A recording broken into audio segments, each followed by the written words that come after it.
Seorang anak perempuan berusia 8 tahun duduk di pinggir jalan sambil menggendong dua bayi di pangkuannya ketika ia melontarkan sebuah pertanyaan yang kelak mengubah hidup seorang jutawan untuk selamanya.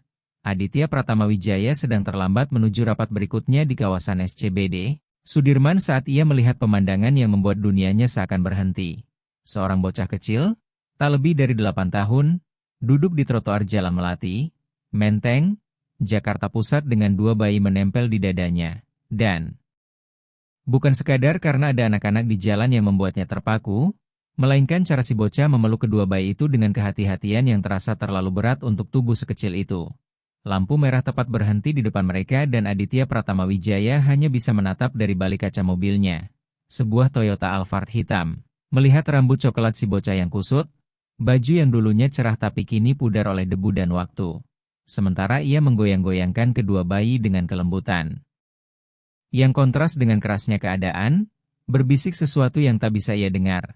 Salah satu bayi tiba-tiba menangis dan ia melihat si bocah panik beberapa detik, lalu menoleh ke sekitar seolah mencari pertolongan, tetapi orang-orang berlalu dengan tergesa, berpura-pura tidak melihat, karena itu hari Kamis sore dan semua orang merasa harus cepat sampai entah kemana. Lampu hijau menyala, namun Aditya Pratama Wijaya tidak mampu menginjak gas, ada sesuatu dalam adegan itu yang mengusiknya tanpa alasan yang jelas, mungkin kematangan yang dipaksa oleh hidup pada gerak-gerik si bocah, mungkin cara ia melindungi bayi-bayi itu seperti seorang ibu yang berpengalaman padahal ia sendiri masih anak-anak, atau mungkin karena pada usia 35 tahun Aditya Pratama Wijaya bahkan belum pernah menggendong bayi seumur hidupnya. Dari belakang, sebuah mobil membunyikan klakson tidak sabar, ia tersentak lalu melirik jam di dashboard. Pukul 16.15, rapatnya pukul 16.30 dan ia masih 15 menit dari kantor. Tetapi ketika ia menoleh lagi ke trotoar, si bocah tampak berusaha berdiri sambil mengangkat kedua bayi sekaligus dan hampir kehilangan keseimbangan. Maka tanpa pikir panjang Aditya Pratama Wijaya memarkir mobilnya di tempat terlarang dan turun cepat dengan setelan jas abu-abu rapi yang menjulang kontras dengan suasana sekitar. Sepatu kulitnya berbunyi di aspal saat ia mendekat, dan si bocah menatapnya ketakutan. "Hai?" ucap Aditya Pratama Wijaya pelan sambil berjongkok agar sejajar. "Kamu baik?" "Baik saja." Si bocah menelitinya beberapa detik, mata coklatnya tampak terlalu besar di wajah yang kurus, lalu ia mendekap bayi-bayi itu lebih erat seakan bersiap melindungi dari bahaya. "Ya?" jawabnya dengan suara serak seolah lama tidak berbicara, dan Aditya Pratama Wijaya memperhatikan satu bayi menangis lirih seperti lelah, sementara yang lain tertidur pulas. Keduanya tampak masih sangat kecil mungkin baru beberapa bulan. "Mereka adikmu?" tanya Aditya Pratama Wijaya menahan nada agar tetap tenang. "Iya," jawabnya cepat dan defensif. Lalu ketika ia ditanya tentang orang tuanya, si bocah menunduk dan berkata ia sudah tidak punya orang tua lagi. Membuat dada Aditya Pratama Wijaya mengencang karena ia dibesarkan dalam keluarga yang utuh dan tak pernah mengenal lapar atau ditinggalkan. "Namamu siapa?" tanya Aditya Pratama Wijaya akhirnya. Dan si bocah menjawab, "Nadia Putri Maharani." Lalu ia ragu sejenak sebelum melanjutkan. "Dan mereka Raffi Alam Pratama dan Dimas Arya Pratama." "Raffi Alam Pratama dan Dimas Arya Pratama," ucap Nadia Putri Maharani, dan Aditya Pratama Wijaya mengulanginya sambil menatap dua bayi itu. "Kembar, dari yang terlihat," seraya berkata nama mereka indah. Nadia Putri Maharani masih memandang dengan curiga, tetapi Aditya Pratama Wijaya sadar ia terlalu lelah untuk terus memasang tameng. Ada lingkar hitam di bawah matanya dan jari-jari kecilnya bergetar tipis karena keletihan.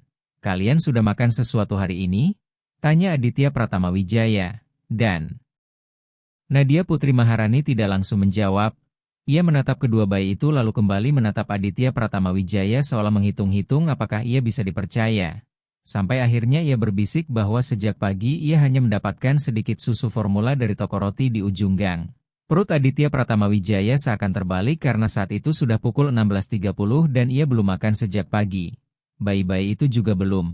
"Nadia Putri Maharani," kata Aditya Pratama Wijaya pelan dengan memilih kata hati. "Hati? Mau ikut makan sesuatu? Aku tahu warung makan dekat sini, aku bisa antar kalian." Namun pertanyaan balasan langsung datang, penuh curiga. "Kenapa? Kamu maunya apa?" Ketegasan itu membuat Aditya Pratama Wijaya tersentak. Nadia Putri Maharani baru 8 tahun, Tetapi hidup sudah mengajarinya waspada pada orang asing yang menawarkan bantuan, dan Aditya Pratama Wijaya mengerti ia memang berhak curiga. Aku tidak mau apa-apa, jawabnya jujur, aku cuma mau bantu. Tetapi Nadia Putri Maharani mendekap kedua bayi lebih kuat dan berkata lirih. Semua orang pasti mau sesuatu. Selalu begitu, membuat Aditya Pratama Wijaya terdiam, mencoba membayangkan apa yang pernah dialami seorang anak 8 tahun sampai bisa bicara seperti itu. Akhirnya ia berkata, kamu benar kalau hati-hati, tapi aku janji aku cuma ingin menolong. Kalian kelihatan capek dan lapar, dan tepat saat itu salah satu bayi menangis lebih keras. Nadia Putri Maharani otomatis menggoyang-goyangkannya sambil bersenandung pelan. Dan Aditya Pratama Wijaya menangkap bahwa ia tahu persis cara menenangkan adik-adiknya seakan sudah melakukan itu berulang kali. Sudah berapa lama kalian sendirian? Tanya. Aditya Pratama Wijaya lembut, 3 bulan, dan Nadia Putri Maharani menjawab tanpa menatapnya bahwa orang tua mereka meninggal karena kecelakaan. Sudah 3 bulan. Aditya Pratama Wijaya mencoba membayangkan 3 bulan itu. Seorang anak 8 tahun mengurus 2 bayi sendirian, tidur di mana, makan dari mana, bagaimana ia bertahan. Lalu ia bertanya apakah ada kerabat, kakek, nenek, paman, namun Nadia Putri Maharani menggeleng. Mereka hanya punya orang tua. Di sekitar, jalanan Jalan Melati, Menteng, Jakarta Pusat tetap ramai, orang-orang berlalu larut dalam urusan masing-masing seakan percakapan di trotoar itu tak ada, dan Aditya Pratama Wijaya teringat rapat yang ia tinggalkan, kontrak yang menunggu, keputusan bisnis yang biasanya terasa penting. Lalu menyadari semua itu tidak berarti apa-apa saat ini. Nadia Putri Maharani, katanya, mengambil keputusan yang akan mengubah hidupnya. Bagaimana kalau aku bawa kalian ke rumahku? Kalian bisa mandi, makan yang benar, istirahat sebentar. Si bocah menatapnya dengan campuran harap dan takut, dan Aditya Pratama Wijaya menambahkan bahwa urusan berikutnya bisa dipikirkan nanti. Yang penting sekarang mereka butuh dirawat. Nadia Putri Maharani lama terdiam, menatapnya seolah membaca niatnya. Sementara Raffi Alam Pratama sudah berhenti menangis dan menatap Aditya Pratama Wijaya dengan mata penasaran. Sedangkan Dimas Arya Pratama masih tidur namun terlihat sangat kurus. Kamu punya anak? Tanya Nadia Putri Maharani. Tidak, jawab Aditya Pratama Wijaya jujur. Istri juga tidak. Lalu ia mendengar pertanyaan yang sederhana tapi menusuk. Kalau begitu kenapa mau menolong? Dan Aditya Pratama Wijaya sadar ia tidak punya jawaban yang sesederhana pertanyaannya. Akhirnya Aditya Pratama Wijaya menjawab, bukan karena ia punya alasan yang rapi. Bukan sekadar karena ia ingin menolong atau karena ia berhenti dengan mobilnya. Bukan juga karena ia sedang membuang rapat penting. Demi berbicara dengan seorang anak yang bahkan tidak ia kenal. Melainkan karena mereka memang butuh, dan itu hal yang benar untuk dilakukan.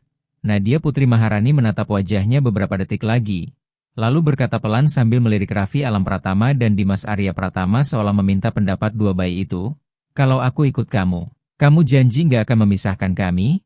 Pertanyaan itu menghantam Aditya Pratama Wijaya seperti pukulan. Karena Nadia Putri Maharani baru 8 tahun tetapi sudah tahu. Dunia bisa merenggut orang-orang yang ia sayangi. Ia sudah kehilangan orang tua dan sekarang hidup dengan ketakutan kehilangan adik-adiknya juga. Aku janji, kata Aditya Pratama Wijaya. Dan ia sadar itulah janji paling penting yang pernah ia ucapkan, membuat Nadia Putri Maharani mengangguk perlahan. Baik, lalu Aditya Pratama Wijaya berdiri dan mengulurkan tangan untuk membantu. Nadia Putri Maharani ragu sebentar sebelum menerimanya dan bangkit hati-hati agar tidak membangunkan Dimas Arya Pratama. Sementara Raffi Alam Pratama terus menatap Aditya Pratama Wijaya penasaran seperti sedang memutuskan apakah ia menyukainya atau tidak. Mobilku di sana? Ujar Aditya Pratama Wijaya sambil menunjuk Toyota Alphard. Aman? Ada sabuk pengaman? Nadia Putri Maharani berjalan pelan mengikuti karena beban 2 bayi di lengannya. Dan Aditya Pratama Wijaya membukakan pintu belakang serta membantu ia duduk. Menahan Raffi Alam Pratama sebentar sementara ia memasang sabuk. Mereka aman begitu? Tanya. Aditya Pratama Wijaya cemas karena tidak punya karsit bayi. Namun Nadia Putri Maharani menjawab tegas sambil memeluk kedua adiknya kuat-kuat. Aman, aku yang pegang. Lalu Aditya Pratama Wijaya masuk ke kursi pengemudi, dan dari kaca spion ia melihat Nadia Putri Maharani memegang bayi-bayi itu dengan perlindungan yang garang. Mata waspada pada bahaya apapun, ia belum sepenuhnya percaya. Dan Aditya Pratama Wijaya mengerti ia harus mendapatkan kepercayaan itu pelan-pelan. Saat mobil melaju melewati Jakarta, Aditya Pratama Wijaya bertanya dalam hati apa sebenarnya yang sedang ia lakukan. Hidupnya selama ini tertata, bisa diprediksi, berputar pada kerja dan bisnis. Ia tidak tahu apa-apa soal mengurus anak, apalagi bayi. Tidak punya pengalaman, tidak punya kesiapan. Tetapi ketika ia menoleh lagi ke kaca spion dan melihat Nadia Putri Maharani bersenandung pelan untuk menenangkan Raffi Alam Pratama yang mulai merengek, ia tahu pilihannya benar. Mungkin ia belum bisa merawat anak, tetapi ia bisa belajar, dan mungkin, hanya mungkin, Nadia Putri Maharani serta kedua bayi itu membutuhkan dirinya sama seperti ia mulai merasa bahwa ia membutuhkan mereka. Nadia Putri Maharani, kata Aditya Pratama Wijaya saat berhenti di lampu merah, ada yang mau kamu ambil? Baju, mainan? Namun jawabannya sederhana dan mematahkan hati, kami sudah nggak punya apa-apa. Semuanya hilang waktu kami nggak sanggup bayar kontrakan. Aditya Pratama Wijaya mengangguk dengan dada sesak, karena bagi Nadia Putri Maharani yang tersisa hanya 2 adik yang ia peluk, dan sekarang entah karena keajaiban atau takdir, ada dirinya juga. Tinggal apakah ia cukup kuat memikul tanggung jawab yang baru ia ambil. Apakah ia mampu memberi Nadia Putri Maharani, Raffi Alam Pratama, dan Dimas Arya Pratama keluarga yang mereka kehilangan, dan apakah ia bisa menjadi sosok ayah yang tak pernah ia rencanakan. Namun mungkin selama ini memang ditakdirkan untuk menjadi. Rumah Aditya Pratama Wijaya berada di dalam kompleks berpagar Pondok Indah, Jakarta Selatan, salah satu kawasan paling elit, dan ketika Satpam melihat Toyota Alphard mendekat, ia menyapa seperti biasa. Namun ekspresinya berubah saat menyadari ada anak-anak di kursi belakang. Aditya Pratama Wijaya menangkap tatapan terkejut itu tetapi tidak berhenti memberi penjelasan. Ini rumah kamu? Tanya Nadia Putri Maharani saat mereka melewati gerbang utama kompleks Pondok Indah, Jakarta Selatan. Suaranya bercampur antara kagum dan canggung. Iya, jawab Aditya Pratama Wijaya sambil menyetir pelan di jalanan rindang kompleks itu. Jauh beda dengan tempat kalian dulu. Nadia Putri Maharani mengangguk. Matanya yang besar menyerap pemandangan rumah-rumah megah, taman rapi, dan mobil-mobil mahal di garasi. Lalu ia berkata lirih bahwa dulu mereka tinggal di kamar kos petak di Jakarta Pusat, kecil tapi itu milik mereka. Dan dada Aditya Pratama Wijaya terasa nyeri karena cara Nadia Putri Maharani menyebut rumah lamanya penuh rindu yang terlalu berat untuk anak seusianya. Ketika mobil berhenti di depan rumah Aditya Pratama Wijaya, bangunan modern 2 lantai dengan jendela kaca besar, ia baru sadar betapa mengintimidasi semua ini bagi Nadia Putri Maharani. Ayo, kata Aditya Pratama Wijaya sambil mematikan mesin. Namun Nadia Putri Maharani ragu. Raffi Alam Pratama sudah terbangun di perjalanan dan kini menatap sekeliling penasaran sementara Dimas Arya Pratama masih tidur pulas. Lalu ia berbisik, besar sekali. Terlalu besar untuk 1 orang, dan Aditya Pratama Wijaya mengaku pelan, mungkin ukurannya pas untuk 4 orang. Di dalam, Aditya Pratama Wijaya seperti melihat rumahnya sendiri lewat mata Nadia Putri Maharani. Foyer tinggi, ruang tamu luas dengan furnitur rapi, dapur bergaya modern dengan peralatan serba baru. Semuanya cantik, teratur, dan terasa dingin. Jelas bukan rumah yang dibuat untuk anak-anak. Duduklah di sofa, kata Aditya Pratama Wijaya. Tetapi Nadia Putri Maharani tetap berdiri sambil menggendong bayi-bayi itu. Menatap bajunya sendiri dan berkata, nanti kotor. Lalu Aditya Pratama Wijaya menegaskan lembut, rumah itu buat dipakai, duduk ya. Akhirnya Nadia Putri Maharani duduk di ujung sofa kulit putih seperti siap lari kapan saja. Raffi Alam Pratama tiba-tiba menangis dan Aditya Pratama Wijaya menangkap bedanya. Lebih mendesak, lebih putus asa. Dia lapar, kata Nadia Putri Maharani dengan cemas yang jelas. Mereka harus makan, aku juga lapar sedikit. Dan saat itulah Aditya Pratama Wijaya sadar ia sama sekali tidak punya apapun untuk bayi.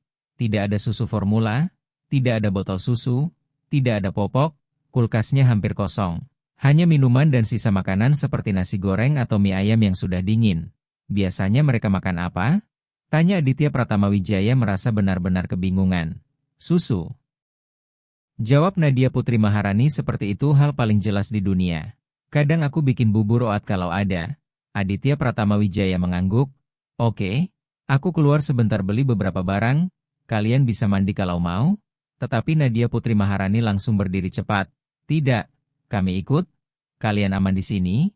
Aku balik setengah jam. Namun Nadia Putri Maharani menjawab tegas hampir putus asa. Kami nggak tinggal sendiri di tempat asing. Kami ikut atau kami pergi. Dan Aditya Pratama Wijaya mengerti ia pernah mengalami hal-hal yang mengajarinya untuk tidak pernah menurunkan kewaspadaan. Bahkan saat sudah aman pun ia tidak bisa rileks. Sehingga Aditya Pratama Wijaya menyerah. Baik. Lalu perjalanan ke supermarket menjadi pengalaman yang membuka mata bagi Aditya Pratama Wijaya karena ia belum pernah membeli kebutuhan bayi seumur hidupnya dan Nadia Putri Maharani harus menuntunnya memilih hampir semuanya. Susu formula, botol susu, popok, empasi, tisu basah. Daftarnya seperti tidak ada. Habisnya, Raffi Alam Pratama lebih cocok yang kaleng biru. Jelas Nadia Putri Maharani sambil menunjuk rak, dan Dimas Arya Pratama lebih suka dot yang kecil. Aditya Pratama Wijaya memperhatikannya memilih dengan pengetahuan seperti seorang ibu yang berpengalaman. Dan pada usia 8 tahun Nadia Putri Maharani ternyata sudah tahu merawat bayi jauh lebih banyak daripada yang akan pernah ia ketahui. Tanggung jawab yang ia pikul di bahu kecilnya terasa mengagumkan sekaligus menyayat hati. Bagaimana? Kamu belajar merawat mereka? Tanya Aditya Pratama Wijaya sambil mendorong troli di lorong supermarket, dan Nadia Putri Maharani menjawab bahwa ibunya yang mengajari sejak Raffi Alam Pratama dan Dimas Arya Pratama lahir. Katanya ia adalah kakak perempuan jadi harus membantu melindungi mereka. Lalu Aditya Pratama Wijaya berkata ia sudah melakukannya dengan sangat baik. Dan untuk pertama kalinya sejak mereka bertemu Nadia Putri Maharani tersenyum. Senyum kecil, malu-malu, tetapi cukup untuk menerangi wajah lelahnya. Kembali ke rumah, Aditya Pratama Wijaya merasa lebih berguna saat membantu Nadia Putri Maharani menyiapkan botol susu. Ia diajari menakar susu formula dengan jumlah tepat, mengatur suhu air yang pas, dan mengetes agar tidak terlalu panas. Begini, kata Nadia Putri Maharani sambil menunjukkan cara menggendong Raffi Alam Pratama saat minum. Kepalanya harus disangga, kalau tidak dia bisa tersedak. Lalu Aditya Pratama Wijaya memperhatikan Nadia Putri Maharani menyuapi. Dimas Arya Pratama dengan kesabaran tanpa batas, mengajaknya bicara, membuat wajah lucu sampai bayi itu tersenyum. Dan rasanya sulit dipercaya seorang anak sekecil itu bisa setelaten dan setanggung jawab itu. Setelah kedua bayi selesai minum, Aditya Pratama Wijaya memanggil Nadia Putri Maharani dan bertanya bolehkah ia mengajukan pertanyaan pribadi. Nadia Putri Maharani mengangguk sambil merapikan Dimas Arya Pratama di pelukannya. Lalu Aditya Pratama Wijaya bertanya bagaimana mereka bertahan selama 3 bulan ini. Dan Nadia Putri Maharani sempat diam sejenak seolah menimbang seberapa banyak yang sanggup ia ceritakan. Kemudian ia berkata bahwa di awal semuanya lebih mudah karena masih ada sedikit uang sisa setelah pemakaman. Ia masih bisa tinggal di kontrakan mereka 1 bulan lagi sampai pemilik meminta kembali dan bilang ia terlalu kecil untuk menandatangani kontrak. Suaranya mengecil saat ia menceritakan mereka sempat pindah ke rumah seorang tetangga yang bilang akan membantu. Namun dari cara bicaranya Aditya Pratama Wijaya tahu pengalaman itu tidak baik. Dia membantu? Tanya Aditya Pratama Wijaya pelan. Dan Nadia Putri Maharani menjawab hanya seminggu. Setelah itu tetangga itu bilang tanggung jawabnya terlalu besar dan ia harus mencari keluarga atau menyerahkan bayi-bayi itu untuk adopsi. Tetapi ketika Aditya Pratama Wijaya bertanya apakah ia pernah mau? Jawaban Nadia Putri Maharani tegas tanpa ragu. Mereka adiknya dan mereka harus tetap bersama. Membuat Aditya Pratama Wijaya merasa kagum. Karena pada usia 8 tahun ia sudah memilih menjaga keluarga tetap utuh berapapun biayanya. Setelah dari rumah tetangga, mereka benar-benar hidup di jalan. Nadia Putri Maharani menjual jajanan manis di depan sekolah, meminta bantuan untuk membeli susu. Dan malamnya tidur di tempat yang menurutnya cukup aman. Dan kesederhanaan cara ia bercerita membuat Aditya Pratama Wijaya sadar betapa ia sudah menormalkan sesuatu yang seharusnya tidak normal. Anak 8 tahun seharusnya tidak perlu memahami, bertahan hidup, apalagi menjalankannya. Saat Aditya Pratama Wijaya bertanya tempat seperti apa, meski ia sendiri ragu ingin mendengar jawabannya, Nadia Putri Maharani berkata kadang di depan ruko yang tutup lebih awal, kadang di bawah kanopi, kadang di serambi masjid, dan pernah mereka tidur di ruang tunggu rumah sakit karena hujan deras, membuat Aditya Pratama Wijaya memejamkan mata sejenak, membayangkan Nadia Putri Maharani sendirian di jalan dengan 2 bayi, mencari tempat aman untuk melewati malam, bayangan yang nyaris tak tertahankan. Nadia Putri Maharani menambahkan tidak banyak yang benar-benar membantu. Ada yang memberi makanan atau uang. Tetapi ada juga yang mencoba memisahkan mereka dengan alasan ia terlalu kecil untuk merawat bayi. Lalu Aditya Pratama Wijaya menegaskan bahwa ia selalu berhasil menjaga mereka tetap bersama. Dan Nadia Putri Maharani memandang Raffi Alam Pratama serta Dimas Arya Pratama yang tertidur setelah kenyang. Lalu berkata ia berjanji pada ibunya akan menjaga mereka dan ia akan menepatinya. Aditya Pratama Wijaya mengamati Nadia Putri Maharani menata bayi-bayi itu di sofa. Menyelipkan bantal agar tidak terguling. Memastikan napas mereka teratur, setiap geraknya penuh kehati-hatian, perlindungan, dan cinta. Sampai Aditya Pratama Wijaya berkata, "Nadia Putri Maharani, kamu mau mandi? Aku bisa jaga Raffi Alam Pratama dan Dimas Arya Pratama." Dan Nadia Putri Maharani pun ragu sejenak. "Kalau begitu kamu bisa rawat mereka? Kamu bisa ajari aku?" tanya Nadia Putri Maharani. Dan selama 15 menit berikutnya ia menjelaskan kepada Aditya Pratama Wijaya cara mengganti popok, cara menggendong bayi, serta apa yang harus dilakukan kalau mereka menangis. Rasanya aneh bagi Aditya Pratama Wijaya diajari oleh anak kecil. Namun ia sadar Nadia Putri Maharani jauh lebih berpengalaman daripada dirinya dalam hampir semua hal tentang merawat bayi. "Kalau Raffi Alam Pratama nangis kenceng, kamu bisa nyanyi buat dia," kata Nadia Putri Maharani sebelum naik ke kamar mandi. "Dia suka musik." "Musik apa?" tanya Aditya Pratama Wijaya. "Apa saja, dia nggak rewel," jawabnya. Ketika Nadia Putri Maharani masuk untuk mandi, Aditya Pratama Wijaya untuk pertama kalinya sendirian bersama kedua bayi itu. Mereka masih tidur, tapi ia gugup seperti memegang tanggung jawab atas sesuatu yang rapuh dan sangat berharga. Ia menatap ruang tamu yang sunyi dan baru sadar betapa hidupnya berubah hanya dalam hitungan jam. Pagi tadi ia masih pengusaha lajang yang hanya memikirkan rapat dan kontrak. Kini ia menjaga dua bayi sementara seorang anak 8 tahun mandi di kamar mandi rumahnya. Dimas Arya Pratama bergerak dalam tidur dan Aditya Pratama Wijaya menahan napas, tetapi bayi itu tetap terlelap. Lalu Raffi Alam Pratama membuka mata dan menatap Aditya Pratama Wijaya dengan rasa ingin tahu tanpa menangis. "Hai, Raffi Alam Pratama," bisik Aditya Pratama Wijaya. "Aku Aditya Pratama Wijaya. Mulai sekarang aku yang jaga kalian." Dan Raffi Alam Pratama tersenyum. Senyum ompong yang membuat dada Aditya Pratama Wijaya sesak oleh haru. Itu pertama kalinya ada bayi tersenyum padanya. Dan ia merasa belum pernah memikul tanggung jawab sebesar ini. Sekaligus menakutkan seperti ini. Saat Nadia Putri Maharani turun, bersih dengan baju pinjaman dari Aditya Pratama Wijaya yang kebesaran di tubuhnya. Ia tampak seperti anak yang berbeda. Wajahnya yang sudah dicuci memperlihatkan bintik-bintik halus yang sebelumnya tertutup kotoran, dan rambut basahnya lebih terang dari yang Aditya Pratama Wijaya bayangkan. "Mereka baik?" tanya Nadia Putri Maharani sambil langsung memeriksa kedua bayi. "Baik banget, Raffi Alam Pratama bahkan senyum ke aku," jawab Aditya Pratama Wijaya, dan Nadia Putri Maharani ikut tersenyum. "Untuk pertama kalinya terlihat lebih rileks, dia suka kamu," katanya. Malam itu Aditya Pratama Wijaya mengakali kamar untuk mereka di lantai bawah, memakai bantal dan selimut untuk membuat tempat tidur yang aman bagi bayi-bayi itu. Namun Nadia Putri Maharani bersikeras tidur di lantai di samping adik-adiknya. "Banyak kasur, kamu bisa tidur di kasur beneran," kata Aditya Pratama Wijaya. Tapi Nadia Putri Maharani menggeleng sambil meringkuk di lantai. "Kami selalu tidur bareng, lebih aman." Dan Aditya Pratama Wijaya tidak memaksa karena ia mengerti Nadia Putri Maharani butuh mempertahankan rutinitas kecil. Semacam ritual yang membuatnya merasa masih punya kendali. Sebelum masuk ke kamarnya sendiri, Aditya Pratama Wijaya berdiri di ambang pintu. Melihat Nadia Putri Maharani menyanyikan lagu Nina Bobo pelan untuk kedua bayi.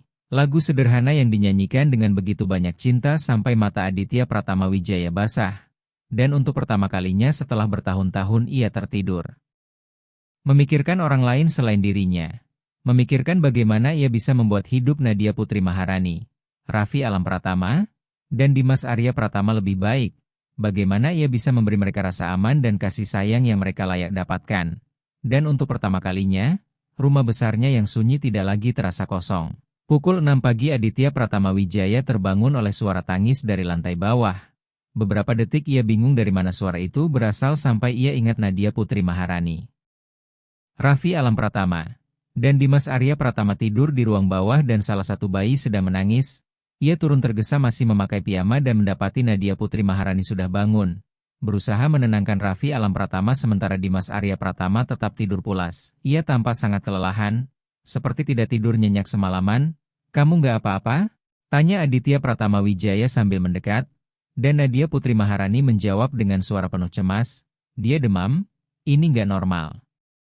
Raffi Alam Pratama biasanya nggak pernah sakit. Aditya Pratama Wijaya menyentuh dahi bayi itu dan benar saja. Panasnya nyata.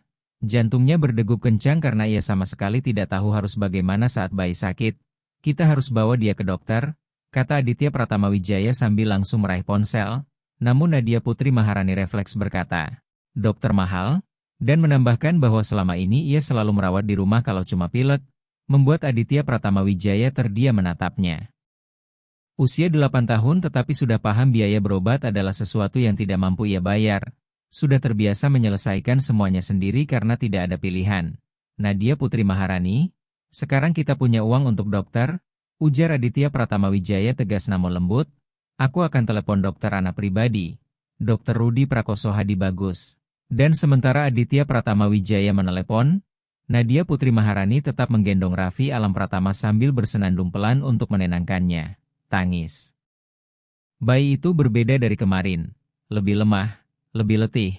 Setelah menutup telepon, Aditya Pratama Wijaya berkata bahwa Dr. Rudi Prakoso Hadi bisa menerima mereka dalam 1 jam dan mereka harus bersiap. Di mobil menuju klinik, Aditya Pratama Wijaya melihat betapa tegangnya Nadia Putri Maharani. Ia memeluk Raffi Alam Pratama erat, membisikkan kata-kata penghiburan yang terdengar seperti untuk bayi itu sekaligus untuk dirinya sendiri. Dan saat Aditya Pratama Wijaya berkata, Raffi Alam Pratama pasti baik-baik saja. Nadia Putri Maharani membalas dengan bisikan putus asa. Kalau tidak gimana? Kalau aku kehilangan dia juga? Membuat dada Aditya Pratama Wijaya terasa diremas karena ia tahu Nadia Putri Maharani sudah kehilangan orang tua. Dan gagasan kehilangan salah satu adiknya benar-benar meneror. Kamu gak akan kehilangan, kata Aditya Pratama Wijaya mantap. Dr. Rudi Prakoso Hadi dokter anak terbaik, Raffi Alam Pratama akan sembuh. Lalu di ruang periksa Dr. Rudi Prakoso Hadi memeriksa Raffi Alam Pratama dengan teliti. Seorang pria sekitar 50-an berambut mulai memutih dan sabarnya seperti tidak ada habisnya pada anak-anak. Aditya Pratama Wijaya sudah mengenalnya bertahun-tahun tetapi belum pernah melihatnya bekerja seperti ini. Cuma flu ringan, kata Dr. Rudi Prakoso Hadi setelah pemeriksaan. Tidak serius. Dengan obat yang tepat dia membaik dalam beberapa hari. Nadia Putri Maharani menghela napas lega. Namun Dr. Rudi Prakoso Hadi melanjutkan dengan nada lebih serius bahwa ia perlu membicarakan kondisi umum anak-anak. Raffi Alam Pratama dan Dimas Arya Pratama mengalami kurang gizi. Tidak parah tapi jelas mereka baru saja melalui masa kekurangan. Aditya Pratama Wijaya menoleh pada Nadia Putri Maharani yang menunduk malu. Lalu ia buru-buru berkata itu bukan salah Nadia Putri Maharani. Ia sudah melakukan yang terbaik, dan Dr. Rudi Prakoso Hadi mengiyakan, tetapi sekarang fokusnya adalah mengejar berat badan dengan vitamin dan pola makan pemulihan. Setelah konsultasi, saat mereka menunggu di apotek, Nadia Putri Maharani bertanya, berapa biayanya? Gak penting, jawab Aditya Pratama Wijaya. Namun Nadia Putri Maharani menolak, penting, aku harus tahu aku berutang berapa. Sehingga Aditya Pratama Wijaya berjongkok agar sejajar dengannya dan berkata, Nadia Putri Maharani, kamu gak berutang apapun, kalau kita merawat keluarga, itu bukan soal utang, tapi kamu bukan keluarga kami. Balas Nadia Putri Maharani. Meski suaranya tidak meyakinkan, dan Aditya Pratama Wijaya mengaku, belum, tapi aku ingin jadi Nadia Putri Maharani. Menatapnya lama, maksudnya? Maksudnya aku ingin kalian tinggal sama aku. Bukan cuma beberapa hari, tapi selamanya. Mata Nadia Putri Maharani langsung berkaca-kaca. Selamanya beneran? Dan malam itu, setelah kedua bayi selesai minum susu, Aditya Pratama Wijaya dan Nadia Putri Maharani duduk berbicara di dapur. Ia sedang memegang segelas susu hangat. Sesuatu yang Aditya Pratama Wijaya baru menyadari bisa membuatnya tidur lebih nyenyak. Lalu Aditya Pratama Wijaya bertanya, Nadia Putri Maharani, kamu tahu apa itu adopsi? Dan Nadia Putri Maharani mengangguk sambil merapikan Dimas Arya Pratama di pelukannya. Ia tahu, adopsi itu ketika keluarga baru menerima anak-anak yang tidak punya keluarga lagi. Lalu Aditya Pratama Wijaya bertanya apa pendapatnya? Nadia Putri Maharani diam sejenak sambil memutar gelas di tangan kecilnya sebelum akhirnya bertanya lirih, "Kamu mau adopsi kami?" Dan Aditya Pratama Wijaya menjawab ia mau, tapi hanya jika Nadia Putri Maharani juga mau, dan kalau ia bilang tidak, mereka akan mencari cara lain supaya tetap bersama. Namun ia berjanji tidak akan meninggalkan mereka. Nadia Putri Maharani menatapnya dengan intensitas yang sudah mulai dikenali Aditya Pratama Wijaya. Tatapan orang yang belajar sulit percaya tetapi sangat ingin percaya. Lalu ia bertanya pelan, "Kalau kamu jadi ayah angkat kami, kamu bakal usir kami kalau kami bikin salah?" Pertanyaan itu membuat hati Aditya Pratama Wijaya seperti robek. Ia menjawab tidak pernah. Lalu menjelaskan bahwa keluarga bukan soal selalu benar, melainkan tetap bersama saat keadaan sulit. Dan kalau suatu hari ia punya pacar yang tidak suka mereka, berarti perempuan itu bukan orang yang tepat baginya. Dan kalau ia lelah mengurus bayi, karena bayi memang melelahkan, maka ia harus ingat Raffi Alam Pratama dan Dimas Arya Pratama adalah adik Nadia Putri Maharani. Jadi kalau ia memilih Nadia Putri Maharani maka ia memilih semuanya. Tidak ada setengah-setengah. Nadia Putri Maharani mengangguk pelan dan meminta waktu untuk berpikir. Aditya Pratama Wijaya mengiyakan tanpa mendesak. Namun ia bisa merasakan Nadia Putri Maharani sebenarnya sudah memikirkannya sejak lama. Mungkin sejak detik ia menghentikan mobil di pinggir jalan. Keesokan paginya Aditya Pratama Wijaya membatalkan rapat-rapatnya, tidak jadi ke kantor, dan memilih tinggal di rumah membantu Nadia Putri Maharani merawat bayi. Ia belajar mengganti popok dengan benar, menyiapkan botol susu pada suhu yang pas, mengenali jenis-jenis tangis, sampai Nadia Putri Maharani menjelaskan, kalau Raffi Alam Pratama nangis begini, dia minta perhatian, sambil menirukan suaranya. Kalau Dimas Arya Pratama sakit, dia lebih pendiam. Tapi kalau dia menangis, itu berarti dia benar-benar butuh sesuatu, dan Aditya Pratama Wijaya menyerap setiap detail seperti sedang belajar untuk ujian terpenting dalam hidupnya. Dan memang begitu. Setelah ia berhasil menenangkan Dimas Arya Pratama sendirian, Aditya Pratama Wijaya berkata, "Kamu guru yang hebat." Namun Nadia Putri Maharani hanya menjawab datar bahwa ia harus belajar cepat karena ketika kamu harus merawat seseorang, kamu akan belajar.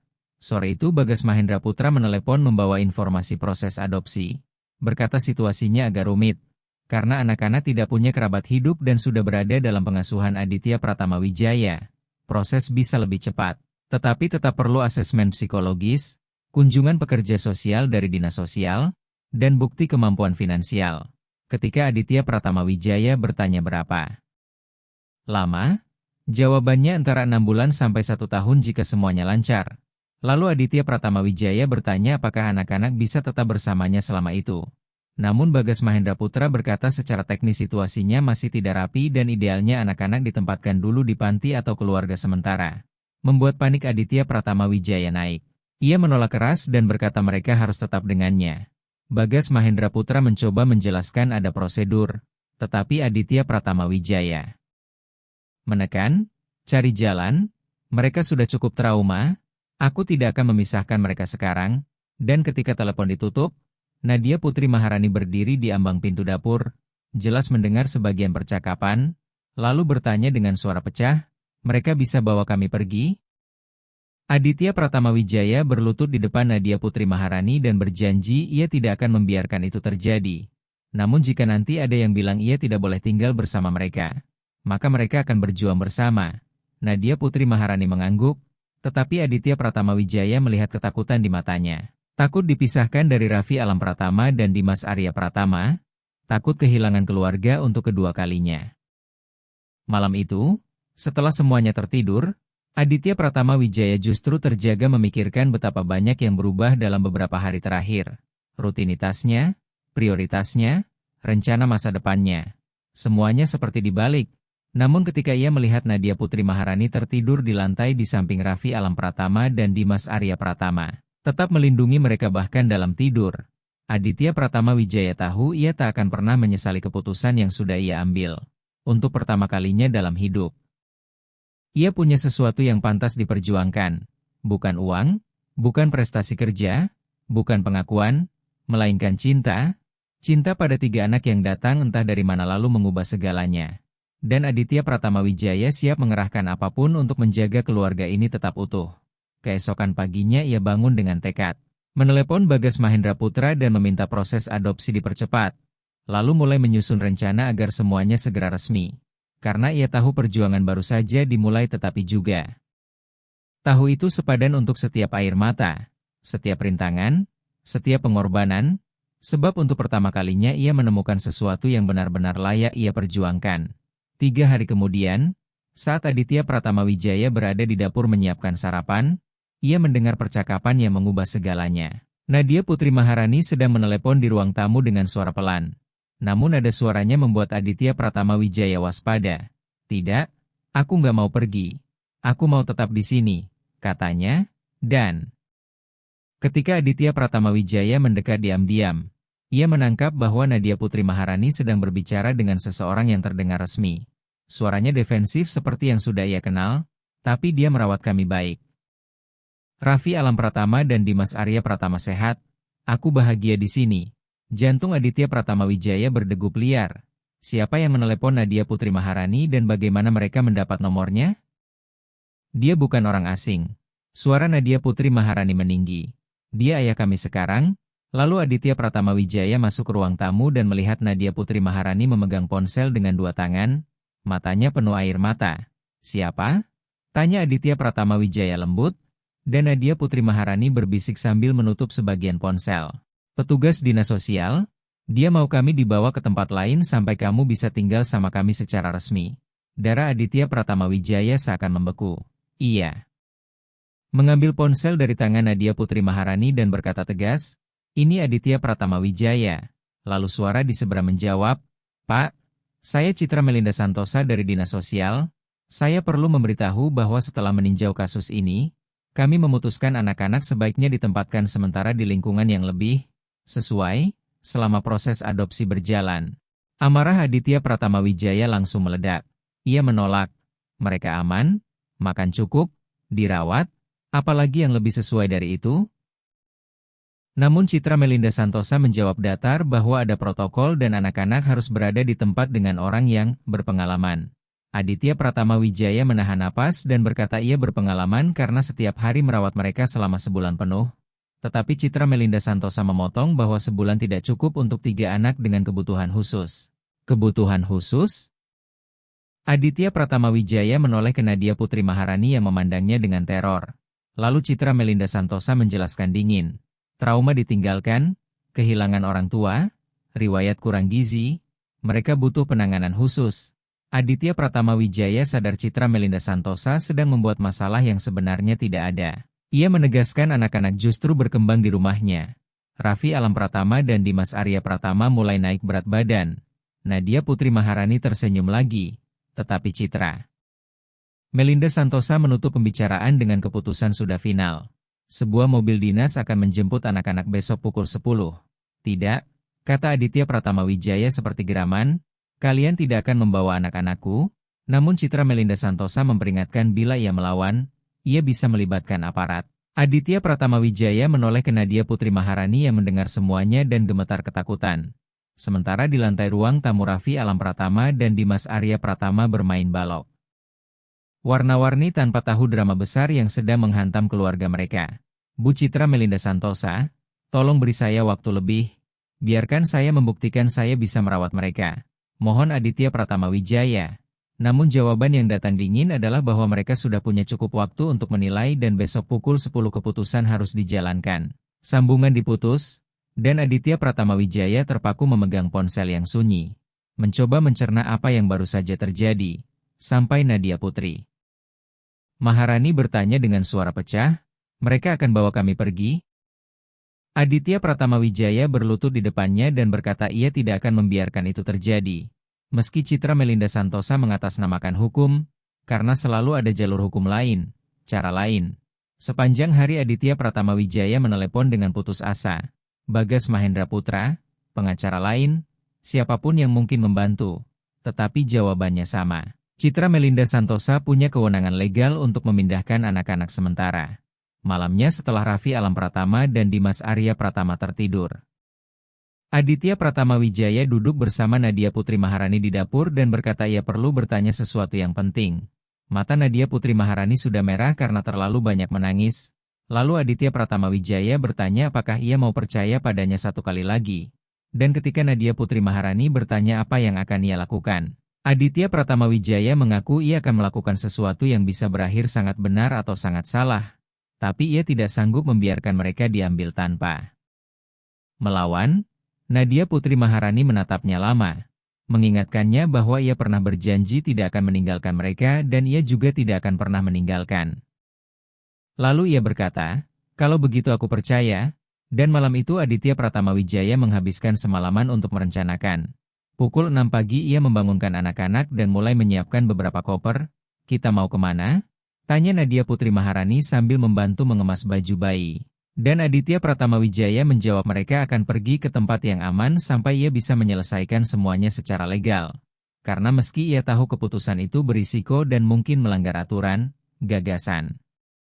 Melihat Nadia Putri Maharani dipisahkan dari adik-adiknya, melihat Raffi Alam Pratama dan Dimas Arya Pratama masuk panti sementara, terasa tak tertahankan.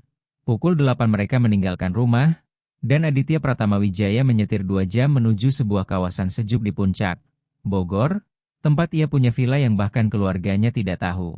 Villa itu dulu ia beli bertahun-tahun lalu sebagai investasi tapi tak pernah ia pakai. Sederhana namun bersih dan aman. Lalu Aditya Pratama Wijaya menempatkan anak-anak di kamar utama dan menjelaskan pada Nadia Putri Maharani bahwa mereka akan tinggal di sini sampai urusan hukum beres, dan jika ada yang mencari mereka, mereka tidak akan menemukan karena tidak ada yang tahu tempat ini. Tetapi Aditya Pratama Wijaya keliru. Pada malam ketiga ia mendengar mobil mendekat, menengok dari jendela dan melihat 2 mobil patroli polisi dan 1 mobil dinas. Lalu ia berkata tenang kepada Nadia Putri Maharani, "Ambil Raffi Alam Pratama dan Dimas Arya Pratama ke kamar, kunci pintunya." Dan ketika Nadia Putri Maharani bertanya apa yang terjadi, ia hanya meminta agar ia melakukan yang diminta. Aditya Pratama Wijaya membuka pintu sebelum mereka mengetuk, dan di sana berdiri Citra Melinda Santosa bersama 2 polisi. "Pak Aditya Pratama Wijaya, Bapak melakukan penculikan, Bapak harus menyerahkan anak-anak sekarang," katanya, membuat Aditya Pratama Wijaya terpaku. "Penculikan? Mereka anak-anakku?" Namun Citra Melinda Santosa menjawab dingin, "Secara hukum belum. Bapak membawa 3 anak di bawah umur keluar dari yurisdiksi tanpa izin." Salah satu polisi maju dan berkata agar Aditya Pratama Wijaya tidak memperumit keadaan karena mereka tahu anak-anak ada di sini. Dan Aditya Pratama Wijaya menatap wajah-wajah tegas di depannya, menyadari ia seperti sudah kalah. Sebelum ia sempat menjawab, terdengar langkah di belakangnya. Nadia Putri Maharani keluar dari kamar sambil menggendong Raffi Alam Pratama dan memeluk Dimas Arya Pratama di lengannya. Ia berjalan mendekat dan berdiri di sisi Aditya Pratama Wijaya. Lalu berkata jelas dan tegas, "Aku tidak akan pergi." Citra Melinda Santosa mencoba menekan bahwa Nadia Putri Maharani masih di bawah umur dan tidak punya pilihan. Tetapi Nadia Putri Maharani menolak. Mengatakan ia punya pilihan untuk memilih siapa yang ia mau menjadi ayahnya dan bertanya bukankah begitu seharusnya. "Kalau begitu bagaimana aturannya?" desak Nadia Putri Maharani dengan suara yang membuat Aditya Pratama Wijaya terkejut oleh kedewasaannya. "Kalian mau pisahkan adik-adikku? Kalian mau taruh kami di rumah yang berbeda kalau perlu? Kenapa? Apa salah kami?" Dan Citra Melinda Santosa tampak jelas tidak nyaman menghadapi pertanyaan-pertanyaan lurus dari Nadia Putri Maharani. "Kalian tidak melakukan apapun yang salah, tapi ada aturan," kata Citra Melinda Santosa. Dan Nadia Putri Maharani membalas dengan suara yang bergetar namun tegas bahwa itu aturan yang memisahkan saudara kandung. Aturan yang mencabut anak dari rumah yang mencintai mereka. Salah satu polisi yang lebih tua berambut memutih maju mendekati Nadia Putri Maharani dan berkata lembut, "Nak, saya paham kamu takut, tapi orang dewasa ini tahu apa yang terbaik untuk kalian." Namun Nadia Putri Maharani menatap lurus ke matanya dan bertanya apakah ia punya anak. Polisi itu menjawab punya 2. Lalu Nadia Putri Maharani menekan, "Kalau ada orang datang ke rumah Bapak dan bilang akan membawa anak Bapak pergi karena ada aturan, Bapak akan rela?" Polisi itu ragu dan hanya berkata itu berbeda. "Kenapa berbeda?" tanya Nadia Putri Maharani. "Karena anak Bapak lahir dari tubuh Bapak, sedangkan adik-adikku lahir dari hatiku." Dan mata Aditya Pratama Wijaya langsung basah karena Nadia Putri Maharani sedang memperjuangkan keluarga mereka dengan kebijaksanaan yang membuat para orang dewasa di ruangan itu seolah malu. "Nadia Putri Maharani," bentak Citra Melinda Santosa mulai kehilangan kesabaran. Mengatakan ia tidak mengerti kompleksitas situasi. Namun Nadia Putri Maharani menjawab ia mengerti Citra Melinda Santosa ingin memisahkan keluarga mereka dan merasa dirinya tahu yang terbaik untuk Nadia Putri Maharani lebih daripada Nadia Putri Maharani sendiri. Lalu ia menoleh pada Aditya Pratama Wijaya dan berkata, "Kamu bilang kamu akan berjuang untuk kami, aku juga sedang berjuang, jadi jangan berhenti sekarang."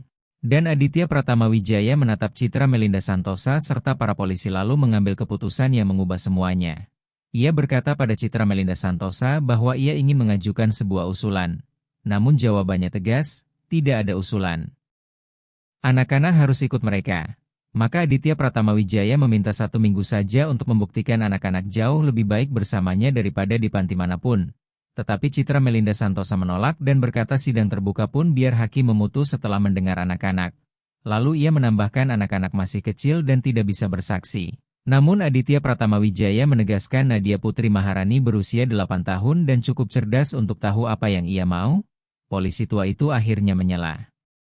Menyarankan agar dipertimbangkan, dan Ibtu Surya Santoso menyebut bahwa protokol memang ada alasannya.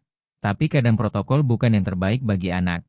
Ketika mereka kembali setelah berdiskusi singkat, Ibtu Surya Santoso tampak berwajah mantap, dan Citra Melinda Santosa memutuskan memberi 2 minggu, bukan 1. Dengan syarat mereka tetap berada di kota dan ada kunjungan pemantauan harian, Aditya Pratama Wijaya menatap Nadia Putri Maharani yang mengangguk tipis lalu berkata, "Aku terima." Tetapi Citra Melinda Santosa memperingatkan bahwa jika setelah 2 minggu status hukum belum beres, anak-anak akan dipindahkan tanpa debat lagi. Apakah ia mengerti?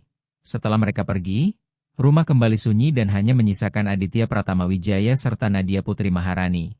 "Kita bisa?" tanya Nadia Putri Maharani. Dan Aditya Pratama Wijaya menjawab, "Kita bisa." Meski untuk pertama kalinya ia benar-benar takut. Karena 2 minggu berarti 2 minggu untuk menyelamatkan keluarga. 2 minggu untuk membuktikan cinta lebih penting daripada protokol, dan perjuangan terakhir baru saja dimulai. Aditya Pratama Wijaya langsung bekerja, menelepon semua kenalan yang ia punya, dan pada hari Senin Dr. Rudi Prakoso Hadi datang ke rumah untuk memeriksa Raffi Alam Pratama dan Dimas Arya Pratama secara menyeluruh. Karena laporan medisnya akan menjadi kunci untuk membuktikan mereka dirawat dengan layak. Lalu setelah pemeriksaan Dr. Rudi Prakoso Hadi berkata bahwa anak-anak itu dalam kondisi kesehatan yang sangat baik. Raffi Alam Pratama naik 2 kg sejak berada dalam perawatan Aditya Pratama Wijaya. Dimas Arya Pratama berkembang sempurna, dan Nadia Putri Maharani tampak bersinar. Dokter itu sudah melihatnya sebulan dan ia seperti anak yang berbeda. Lebih percaya diri, lebih bahagia, lebih aman. Kemudian Dr. Rudi Prakoso Hadi duduk di ruang tamu memperhatikan Nadia Putri Maharani bermain bersama adik-adiknya dan berkata bahwa dalam 30 tahun pediatri ia jarang melihat anak beradaptasi sebaik ini dalam situasi keluarga baru. Apa yang mereka miliki itu istimewa. Ketika Aditya Pratama Wijaya meminta semuanya ditulis, Dr. Rudi Prakoso Hadi menjawab ia memang sedang menyusun laporan. Tetapi ia perlu memperingatkan satu hal kepada Aditya Pratama Wijaya. Apa itu? Tanya Aditya Pratama Wijaya, dan Dr. Rudi Prakoso Hadi menjawab bahwa Citra Melinda Santosa meneleponnya, mengajukan pertanyaan-pertanyaan spesifik tentang kemungkinan masalah perkembangan, trauma yang belum tertangani, apapun yang bisa dipakai untuk menyerang Aditya Pratama Wijaya, membuat perut Aditya Pratama Wijaya mengencang. Lalu dokter jawab apa? Tanya Aditya Pratama Wijaya, dan Dr. Rudi Prakoso Hadi berkata ia mengatakan kebenaran. Anak-anak itu justru berkembang pesat di bawah pengasuhan Aditya Pratama Wijaya. Hari Selasa, Aditya Pratama Wijaya mendapat kunjungan tak terduga. Di depan pintu berdiri Maya Sinta Rahmani, jurnalis yang pernah menulis tentang seorang pianis. Ia memperkenalkan diri sebagai wartawan dari Kompas TV dan berkata ia mendengar kisah mereka serta ingin berbicara.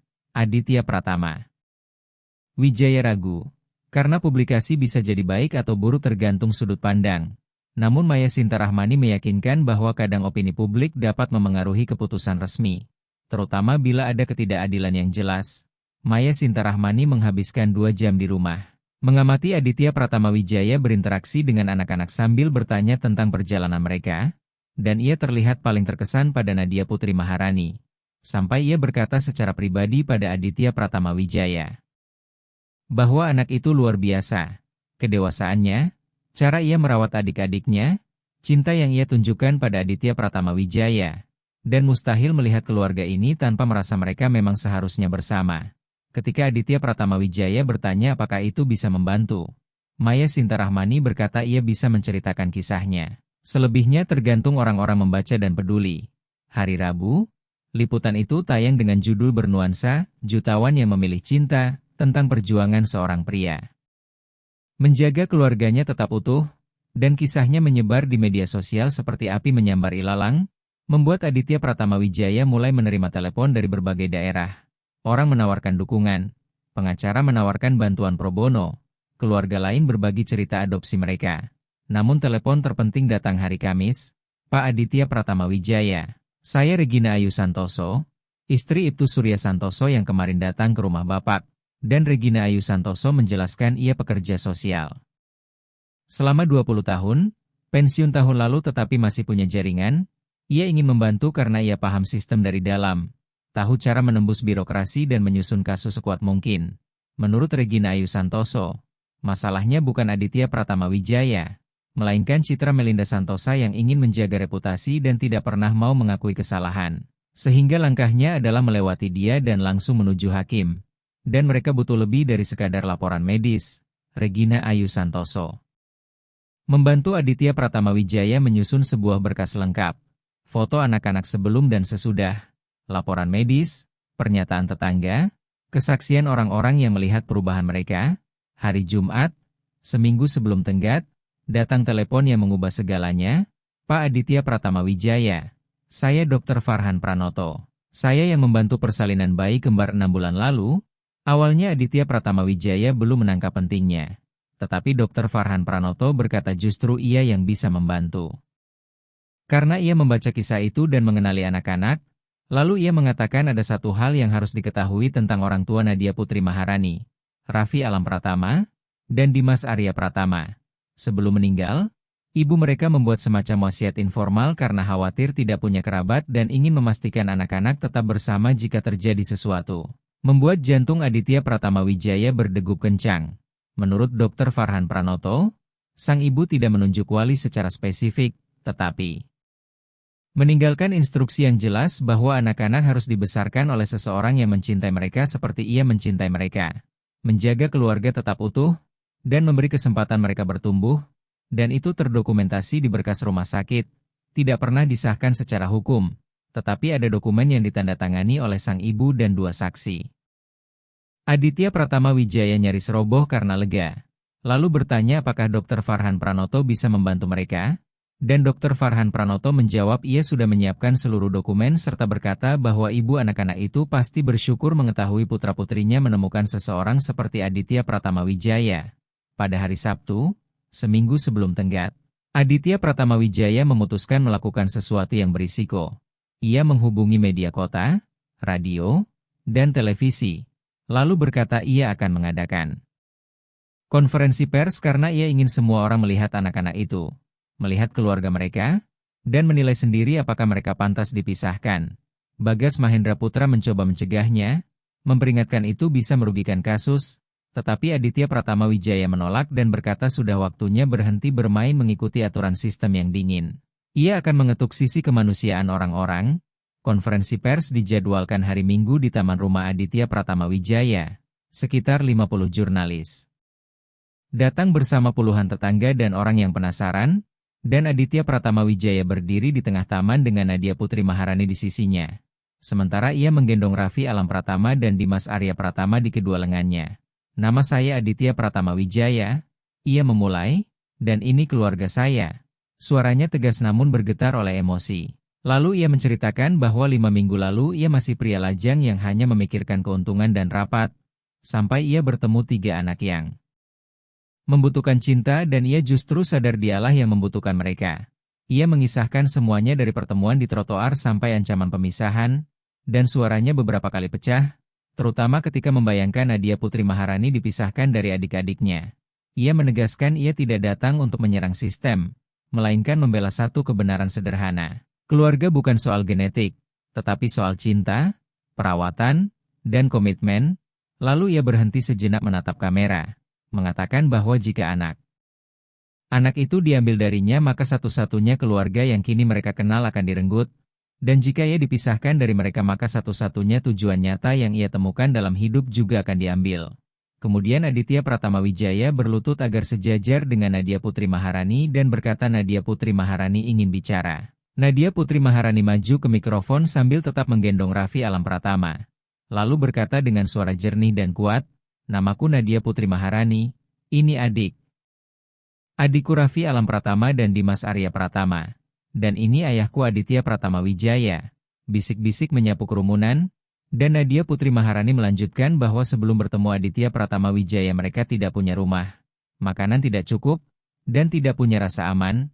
Sekarang mereka punya semua itu, tetapi yang paling penting mereka punya cinta. Ia menatap lurus ke kamera dan memohon bahwa jika mereka dipisahkan maka 3 anak yang sudah terlalu banyak menderita akan kembali terluka. Jadi, tolong biarkan keluarga mereka tetap bersama, dan nyaris tidak ada mata yang kering di sana.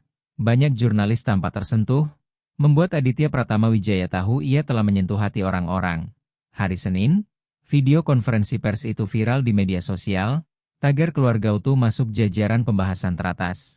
Ribuan orang membagikan kisah mereka dan mendesak pihak berwenang meninjau ulang keputusan. Lalu pada hari Selasa Aditya Pratama Wijaya mendapat telepon dari kantor hakim yang menangani perkara. Hakim Haryo Nugroho ingin berbicara dengan Aditya Pratama Wijaya dan anak-anak di ruang kerjanya besok pukul 14, dan ketika Aditya Pratama Wijaya bertanya apakah itu resmi, ia diberitahu itu pertemuan informal namun bisa sangat menentukan. Pada hari Rabu Aditya Pratama Wijaya memakai jas terbaiknya dan menyiapkan anak-anak dengan teliti. Nadia Putri Maharani memakai gaun sederhana tapi cantik yang dibelikannya. Sementara Raffi Alam Pratama dan Dimas Arya Pratama memakai baju yang serasi.